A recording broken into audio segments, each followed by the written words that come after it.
Seluruh dirjen akan diganti kecuali DJP. Sekjen nggak masuk. Berarti sekjen yang nulis nih.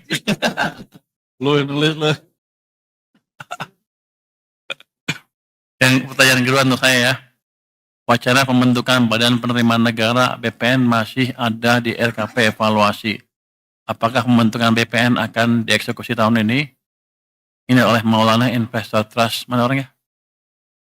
Ada Maulana? Oh itu. Kenapa nggak berani gini? Pengen nanya tapi nggak berani ini, nggak ngaku ya. Takut ya. Jadi kelihatannya sih sampai saat sekarang saya belum memikirkan apakah ada badan penerimaan negara atau belum. Apalagi mengingat orang yang ngurus itu mau pindah bentar lagi.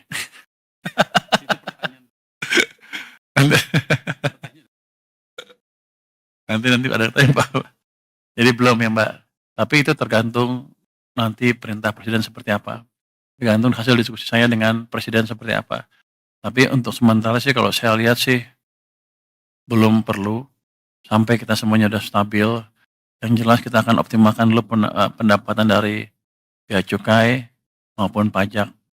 Nanti kalau udah optimal, dioptimalkan hasilnya belum bagus juga, baru kita pikir untuk bentuk itu.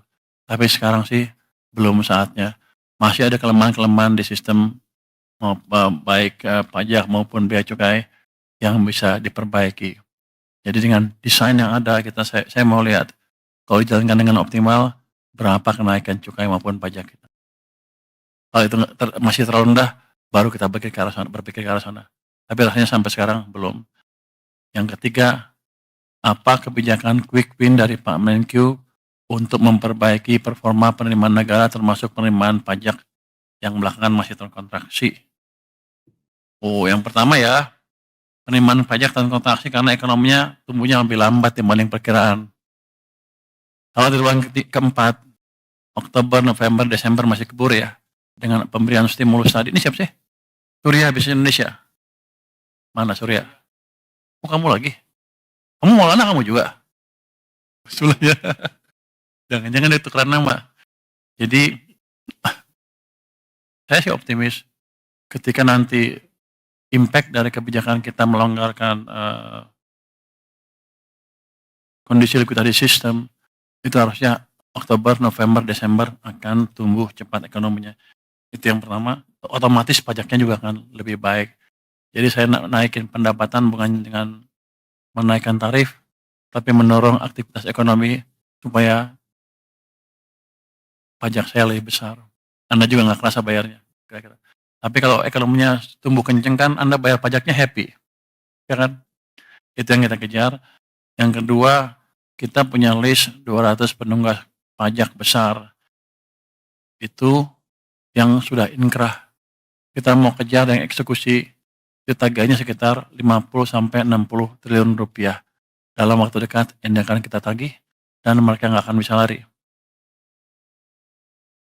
Yang berikutnya, kami juga melakukan penegakan hukum ya untuk serius non-compliance dengan memakai kerjasama dengan Kejaksaan Agung, Polisi, KPK, dan BPATK.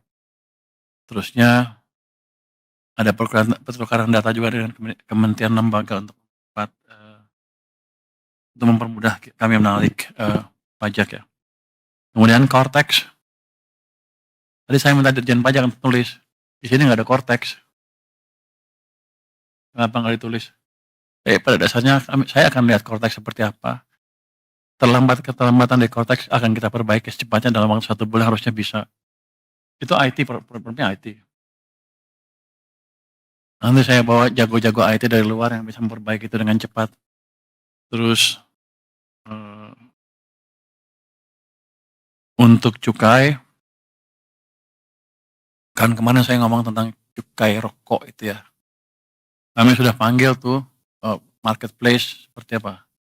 Bukalapak, Tokopedia, apalagi Blibli semua untuk menghimbau untuk menjalankan untuk tidak mengizinkan penjualan barang-barang ilegal dalam hal rokok ya. Nanti yang lain juga. Tadinya mintanya by 1 Oktober ya. Tapi saya bilang secepatnya aja.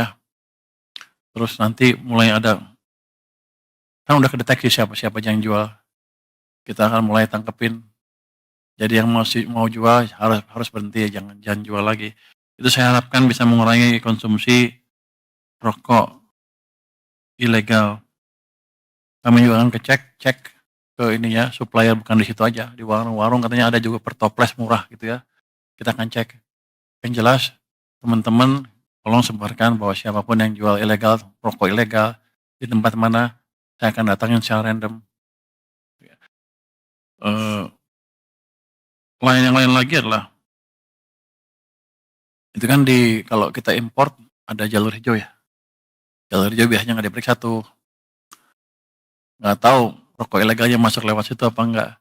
Tapi saya akan random cek, walaupun jalur saya akan random cek, nggak ngeganggu jalur kecepatan, tapi tercek, terdeteksi kalau ada, eee, kecurangan-kecurangan. Mungkin ya dalam waktu dekat kita akan dapat banyak orang di situ tuh, nanti yang terlibat kita akan sikat, termasuk kalau ada yang terlibat dari bea cukai maupun orang departemen keuangan. Tapi saya harapkan dengan itu nanti 3 bulan ke depan sudah hilang, karena kan siklus impor kan 3 bulan kira-kira ya. Jadi kita harapkan semuanya mengikuti aturan yang ada dengan benar, jangan coba-coba mengakai lagi aturan impor yang ada di sini. Itu mungkin short term, eee,